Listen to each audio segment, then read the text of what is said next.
Welcome students, deep water chapter के part 3 में आपका स्वागत है।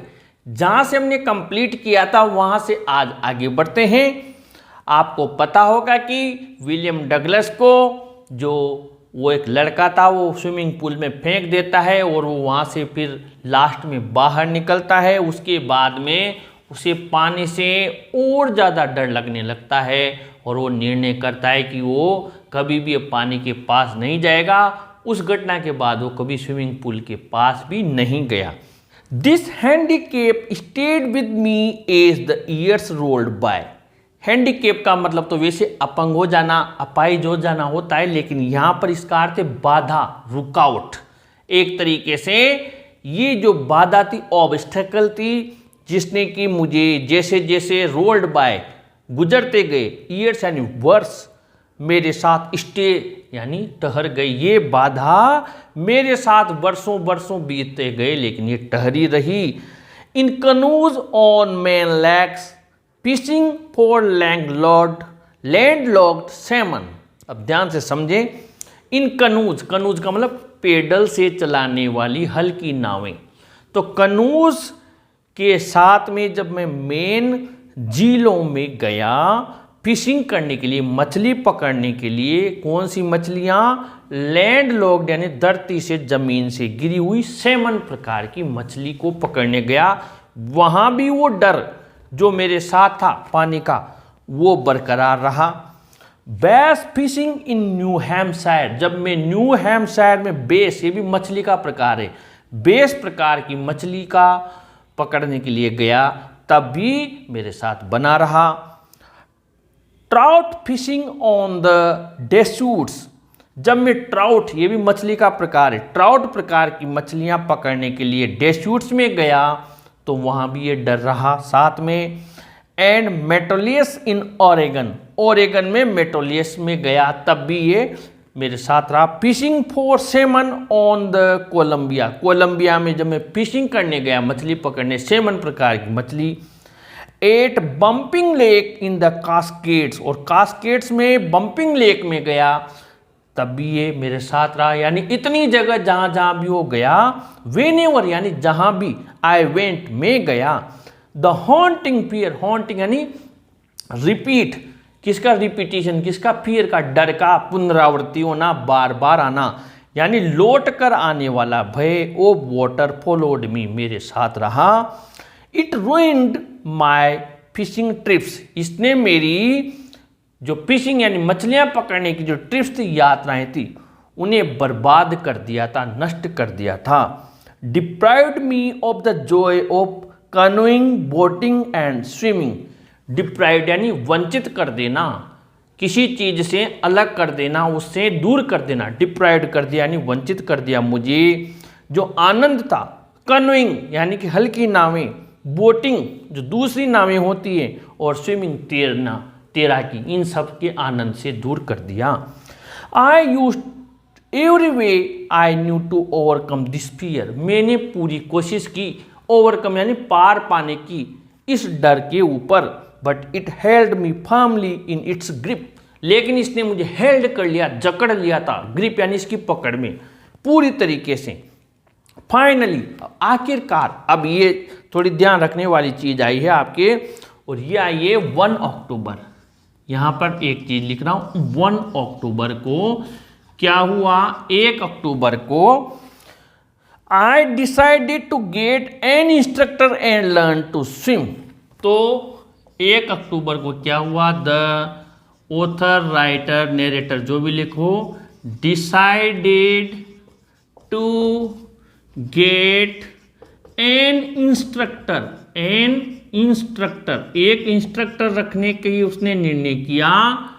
टू लर्न टू स्विम, तैराकी सीखने के लिए 1 अक्टूबर को उसने क्या किया? एक इंस्ट्रक्टर, यहाँ पर इंस्ट्रक्टर को हायर किया उसने कि भैया मुझे तैरना सिखा दो। कब हायर किया? अक्टूबर की बात है, ध्यान रखना। To get an instructor to learn to swim. I went to a pool and practised 5 days a week। अब वो कहाँ गया? He went to a pool, एक पूल पर गया और प्रैक्टिस की। ध्यान रखना कितने दिन प्रैक्टिस किए, छोटे क्वेश्चन में पूछ लिया जाता है। प्रैक्टिस 5 days अ वीक, एक सप्ताह में 5 दिन, एक सप्ताह में 5 दिन के लिए प्रैक्टिस करता था। ये बात भी आपसे पूछी जा सकती है। एन आवर ईच डे, और कितना प्रैक्टिस करता था? An hour each day, an hour each day, यानी कि सप्ताह में कितने दिन हो गए? 5 दिन प्रैक्टिस की, तो टोटल कितने घंटे प्रैक्टिस की उसने? 5 आवर्स, 5 घंटे प्रैक्टिस की एक सप्ताह में, इन अ वीक। ये ध्यान रखना। आजकल बहुत टिपिकल क्वेश्चन पूछने लग गए, जहाँ पता नहीं कहाँ से घुमा देते हैं क्वेश्चन को। 5 दिन में 5 घंटे, अब ये पूछ लिया जाए एक सप्ताह में कितने घंटे प्रैक्टिस करते थे, दिन याद रह जाए, घंटे भूल जाए। तो डेली 1 घंटा प्रैक्टिस करता था, तो 5 दिन करता था, तो 5 घंटे प्रैक्टिस करता था एक सप्ताह में। अब वहाँ से हम आगे बढ़ते हैं। वो the instructor put a belt around me, instructor ने क्या किया? उसके चारों तरफ एक बेल्ट बांध दी, और ये जो बेल्ट बांध दी, बेल्ट थ्रू इसके बाद में है रोप अटैच टू द बेल्ट, और इस बेल्ट के एक रोप यानी रस्सी बांध दी, और to the belt went through a pulley that ran on an overhead cable. अब यहाँ पर ये क्या किया? एक केबल लगा दिया, तार लगा दिया, और यहाँ पर एक पुली बांध दी। समझना ध्यान से, ये बेल्ट किसके बांध दी? उसके, विलियम डगलस के, है ना। ये यहाँ पर स्विमिंग पूल है, यहाँ ओवरहेड केबल एक तार लगा दिया यहाँ पर। अब ये क्या हुआ? एक हिस्सा इसका जो केबल लगा है, इस केबल से ये जो रस्सी बांधी, इसका एक हिस्सा तो किसने पकड़ लिया? यहाँ पर किसने पकड़ लिया? ये हिस्सा, ये तो इंस्ट्रक्टर ने पकड़ लिया। और ये जो बेल्ट बांधी, ये किसके बांधी? विलियम डगलस के। अब ये क्या करेगा? यहाँ पर तैरेगा, ये इसको पकड़े रखेगा, और ये पुली इधर उधर सरकती जाएगी, क्योंकि ये तैरता तैरता इधर भी आएगा, इधर भी जाएगा। तो क्लियर हो गया आपको? ऐसा उसने किया। ओवरहेड केबल यानी ऊपर एक पुली बांध दी। He held on to end of the rope, उसने एक एंड यानी एक सिरा, इसका एक सिरा तो हेल्ड यानी उसने पकड़ लिया। And we went back and forth across the pool, हम इस पूल के अक्रॉस यानी बैक फोर्थ यानी आगे पीछे इस स्विमिंग पूल में तैरते रहते, चलते रहते। वो उसको पकड़े रहता और ये आगे पीछे होता, उसमें तैरता स्विमिंग पूल में। उसके बाद में hour after hour, day after day, घंटों के बाद, दिनों के बाद, वीक आफ्टर वीक, सप्ताह के बाद, on each trip across the pool a bit of the panic seized me, हर ट्रिप यात्रा के दौरान, यहाँ से यहाँ की यात्रा के दौरान एक छोटा सा पैनिक डर, सीज्ड मी, आकर क्या करता? उसे जकड़ लेता। Each time the instructor relaxed his hold on the rope I went under some of the old terror return and my legs froze. अब जैसे ही क्या होता, ये इंस्ट्रक्टर इसको रिलैक्स देता है, इसको थोड़ा सा ढीला देता, तो ये जो यहाँ पर ये है, ये कहाँ आ जाता? यहाँ आ जाता पानी में, ये पानी में नीचे डूब जाता। जैसे वो इसको क्या करता? थोड़ी रिलैक्स देता, थोड़ी ढीली देता, ये नीचे आ जाता। और क्या होता? नीचे आते ही सम ऑफ द ओल्ड टेरर, और पुराना टेरर आतंक रिटर्न लौट कर आता। एंड माई लेग्स फ्रोज, और मेरी टांगे फ्रोज यानी जम जाती, काम करना बंद कर देती। It was 3 months before the tension began to slack. अब इसको करते 3 महीने बाद में, 3 महीने के बाद में क्या हुआ? जो टेंशन थी वो क्या हुआ? Began to slack. Began to slack का मतलब होता है कि कम होना, घटना। जो टेंशन थी, तनाव था, वो स्लेक यानी कम होने लगा 3 महीने बाद में। अभी तैरना नहीं सीखा है, 3 महीने बाद में क्या हुआ? ध्यान देना, जो टेंशन थी वो बिगेन टू स्लेक यानी कम होने। Then he taught me to put my face under water and exhale. उसने फिर मुझसे कहा कि ये आपका चेहरा है, इसको पानी में ले जाओ और एक्सेल करो। एक तो था इनहेल, इनहेल यानी श्वास अंदर लेना, एक्सेल यानी श्वास का छोड़ना, इनहेल और एक्सेल। तो कि अंदर आप अपना मुंह ले जाओ और आप एक्सेल करें यानी पानी में अपनी श्वास छोड़ें। And to raise my nose and inhale, और फिर आपकी नोज को यहाँ पर ऊपर लेकर आओ पानी में से और आप क्या करें, इनहेल करें। इनहेल करना, अंदर श्वास लेना, अंदर लेना, इसका मतलब होता है श्वास का बाहर निकालना। एक्सेल और इनहेल यानी श्वास अंदर लो आप। I repeated the exercise hundreds of time, मैंने इस एक्सरसाइज को सैकड़ों बार रिपीट किया। बिट बाय बिट, थोड़ा थोड़ा करके। आई सेड यानी दूर कर दिया, सेड यानी away. Part of the panic, डर को मैंने सेड कर दिया, सेड पार्ट यानी अलग कर दिया, दूर कर दिया। And that seized me when my head went under water, वो मुझे जब भी मेरा सिर पानी में जाता वो मुझे सीज यानी जकड़ लेता था, लेकिन मैंने थोड़ा थोड़ा इसको दूर कर दिया। अब इसके बाद में next he held me at the side of the pool and head me kick with my legs, फिर वो मुझे तालाब के साइड यानी कि किनारे पर ले जाता और मुझसे पानी में किक लगाने की बोलता, यानी लाते चलाने की, पैर चलाने की बोलता। 4 weeks I did just that, मैंने कई सप्ताह तक पानी में पैर चलाने की, किक चलाने की प्रैक्टिस की। 8 my legs refuse to work, पहली बार में तो मेरी टांगों ने काम करने से रिफ्यूज यानी मना कर दिया। बट दे ग्रेजुअली रिलैक्स्ड, लेकिन वो भी धीरे धीरे रिलैक्स हो गई, यानी कि वो भी मेरा कहना मानना शुरू कर दिया। And finally I could command them, और आखिरकार मैं उन पर कमांड करने लग गया, मेरा नियंत्रण स्थापित हो गया। Thus piece by piece he built a swimmer, इस प्रकार थोड़ा थोड़ा करके वो एक तैराक बन गया। And when he had perfected each piece, जब उसने हर पीस, हर गतिविधि में, हर तरीके में परफेक्शन हासिल कर लिया, दक्षता हासिल कर ली। He put them together into an integrated whole, तो उसने इन सबको इंटीग्रेटेड होल यानी एक समायोजित कर लिया, सबको एक इंटीग्रेटेड होल यानी एक यूनाइट कर लिया, एक साथ कर लिया।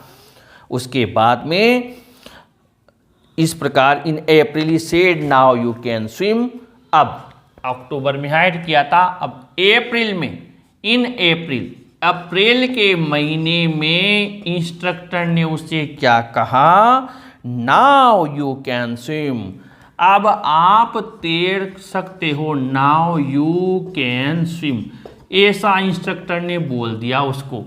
ध्यान देना, अक्टूबर में शुरू किया था, अप्रैल में तो इंस्ट्रक्टर ने बोल दिया कि अब आप तैर सकते हो, विशेष ध्यान देना। इसके बाद में डाई ऑफ छलांग लगाना। And swim the length of the pool crawl stroke यानी धीरे धीरे तैरना। उसने कहा कि छलांग लगाओ और इसको पूरा पार कर दो, इसकी लेंथ को, तालाब की को, पूल की लेंथ को, लंबाई को पूरा करो। आई डिड, मैंने किया। The instructor was finished, instructor का काम समाप्त हो गया। But I was not finished, लेकिन मेरा कार्य भी समाप्त नहीं हुआ था। I still wondered if I would be terror stricken when I was alone in the pool. मुझे अभी भी आश्चर्य था कि कहीं ऐसा न हो कि जब मैं पूल तालाब में अकेला रहूं तो मैं टेरर स्ट्रिकन हो जाऊं, यानी भयंकृत हो जाऊं, भय से व्यक्त हो जाऊं, भय से डरने लग जाऊं।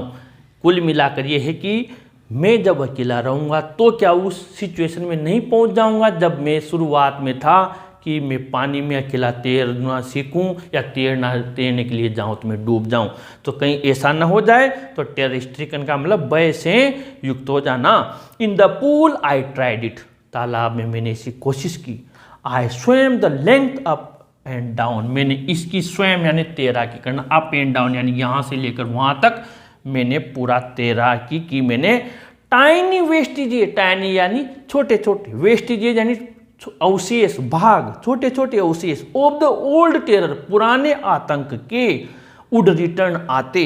But now I could frown है त्योरियां चढ़ाना, मोहे तान लेना, मोहे तान को उसने बोला। And said to that terror, और उससे आतंक से बोला, ट्राइंग टू स्केयर मी, ये स्केयर यानी डराना, मुझे डराना चाह रहे हो, अरे well here is to you, आ गए, लुक देखो, end of I would go to for another length of the pool, और ऐसा करके मैं दूसरी तरफ चला जाता, डर को भगा देता। दिस वेंट ऑन अंटिल जुलाई। अब ये प्रैक्टिस ये तो यहाँ पर अक्टूबर में लगाया था, जुलाई ये अप्रैल में समाप्त हो गया। अब बात आ गई है जुलाई, ऐसा जुलाई तक चलता रहा, जुलाई तक चलता रहा। वो तैरने की इंस्ट्रक्टर के बाद भी कोशिश करता रहा, but I was not satisfied, लेकिन अभी भी वो सेटिस्फाइड नहीं था। I was not sure that all the terror had left, मैं श्योर नहीं था कि पूरा डर चला गया है। So I went to Lake Wentworth in New Hampshire, तो यहाँ से वो लेक वेंटवर्थ में गया, न्यू हैम्पशायर में। Dived off a dock at Triggs Island, Triggs Island पर नौका घाट से मैंने डाइव लगाई, छलांग लगाई। डॉक यानी नौका घाट। And swam 2 miles across the lake to Stamp Act Island, वो स्टैम्प एक्ट आइलैंड पर जो झील थी वहां पर 2 मील मैंने तैराकी की। आई swum the crawl, breast stroke, side stroke and back stroke, मैंने क्रॉल स्ट्रोक, ब्रेस्ट स्ट्रोक यानी कि सीने के बल पे, साइड स्ट्रोक साइड से, और बैक स्ट्रोक पीछे से, यानी ये तैरने की अलग अलग मुद्राएं हैं, उससे मैंने तैराकी की, अलग अलग स्टाइल में तैराकी की। Only once did the terror return, केवल एक बार आतंक लौट कर आया। When I was in the middle of the lake, जब मैं झील के बीच में था। I put my face under, मैंने अपना चेहरा नीचे लिया। And saw nothing but bottomless water, लेकिन मुझे कुछ नजर नहीं आया, यानी कि अनंत पानी, तला रहित पानी मुझे नजर आया। द ओल्ड सेंसेशन, पुरानी सेंसेशन, सनसनी, डर, रिटर्न लौट आए, इन मिनिएचर, छोटे भागों में। आई लाफ्ड एंड सेड, लेकिन मैं हंसा और कहा, वेल मिस्टर टेरर, अरे वाह Shri Aatank ji, what do you think you can do to me, आप क्या सोचते हो आप मेरा क्या कर सकते हो। It fled and I swum on, वो भाग गया और मैं तैर कर वापस आ गया।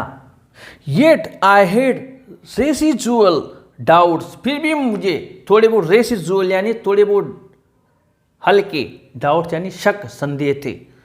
Eight my first opportunity I hurried west, मुझे जब अपॉर्चुनिटी यानी चांस, पहला मौका मिला, मैं पश्चिम की तरफ हरिड यानी जल्दी से गया। Went up the Titan, Titan पर चढ़ाई करके टू कॉनरेड मेडोज, कॉनरेड के घास के मैदानों में गया। अब द कॉनरेड क्रीक ट्रेल, और कॉनरेड क्रीक ट्रेल के ऊंचाई पर टू मिड ग्लेशियर में गया। And camped in the high meadows by the side of Warm Lake, Warm Lake के बगल में हाई मेडोज, ऊंचे जो घास के मैदान थे, वहां मैंने कैंप यानी अपना शिविर लगाया। द नेक्स्ट मॉर्निंग, अगली सुबह, आई स्ट्रिप्ड, मैंने अपने कपड़े उतारे। डाइव्ड इनटू द लेक, और झील में कूद गया। And swam across to the other shore, दूसरे किनारे पर चला गया। अक्रॉस यानी पार करके, अदर शोर यानी किनारा, एंड बैक और वापस लौट आया। Just as Doug Corpron used to do, जिस प्रकार डूक कोपरॉन ऐसा किया करते थे। आई शाउटेड विद जॉय, मैंने खुशी से, शाउटेड यानी जोर से चीख निकाली, चिल्लाया। And Gilbert Peak return the echo, और एको यानी आवाज, कंपन होना, वापस टकरा कर आना। गिलबर्ट पीक ने वापस मेरी आवाज को लौटाया। I had conquered my fear of water, मैंने पानी पर अपनी कन्क्वेर्ड यानी विजय, विक्ट्री, विन, जीत हासिल कर ली थी। The experience had a deep meaning for me, ये अनुभव मेरे लिए बहुत बड़ा मीनिंग यानी अर्थ रखता है। As only those who have known stark terror and conquered it can appreciate, केवल वही लोग जिन्होंने स्टार्क यानी कठोर, टेरर यानी आतंक को जाना है और जिन्होंने कन्क्वेड किया है, विजय प्राप्त किए, वही इसे अप्रिशिएट कर सकते हैं, समझ सकते हैं। In death there is peace, मृत्यु में तो शांति है। There is terror only in the fear of death, लेकिन मौत के भय में हमेशा टेरर यानी आतंक बना रहता है।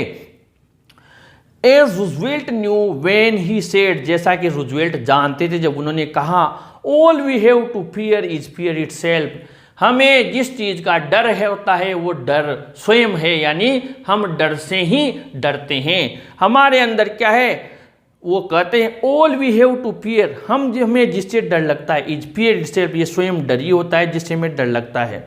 Because I had experienced both the sensation of dying and the terror that fear of it can produce, क्योंकि मैंने मरने की वो अनुभूति भी प्राप्त की है जब मैं मर रहा था, डूब रहा था, और मैंने वो टेरर, उस आतंक को भी अनुभव किया है जो कि डर प्रोड्यूस करता है, यानी कि निर्माण करता है, जिसे पैदा करता है, डर की वजह से पैदा होता है। The will to live somehow grew in intensity, लेकिन विल यानी इच्छा, विल पावर, टू लिव जिंदा रहने की, उसकी तीव्रता मेरे अंदर जागृत हो गई। At last I felt release, आखिरकार मैंने अपना आप को रिलीज यानी मुक्त किया, मुक्त महसूस कर रहा हूँ, रिलीज यानी फ्री महसूस कर रहा हूँ।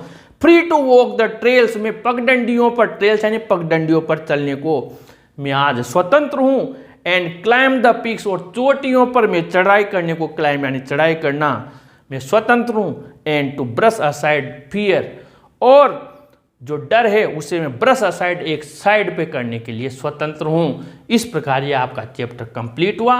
पिछले पार्ट में भी इसके क्वेश्चन आंसर का लिंक मैंने डिस्क्रिप्शन बॉक्स में दिया हुआ था, इस बार फिर आप डिस्क्रिप्शन बॉक्स चेक करें, वहाँ पर भी मैंने इसके क्वेश्चन आंसर्स के लिंक दिए हुए हैं। फिर भी आपको कोई चीज़ पूछना हो तो आप कमेंट बॉक्स में ज़रूर लिखें, और अपनी इस वीडियो को ज़रूर लाइक शेयर करें, और अपने चैनल को भी ज़रूर सब्सक्राइब करें स्टूडेंट्स।